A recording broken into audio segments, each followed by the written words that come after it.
ఒక పౌడర్ డబ్బా అయిపోతే దాన్ని పడేస్తాం. అది మన దగ్గర ఉండడం వల్ల ఏమి ప్రయోజనం ఉండదు. అలాగే ఓ ప్రియ యవ్వన సహోదరి సహోదరుడా, నీ గడిచిపోయిన గతాన్ని పట్టుకొని నువ్వు ఎంత ఏడ్చినా ఎంత బాధపడ్డా గతంలో జరిగింది ఏది మారదు.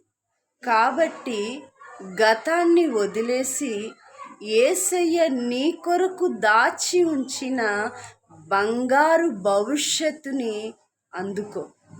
నీ కొరకు యేసయ్య ఎదురు చూస్తున్నాడు.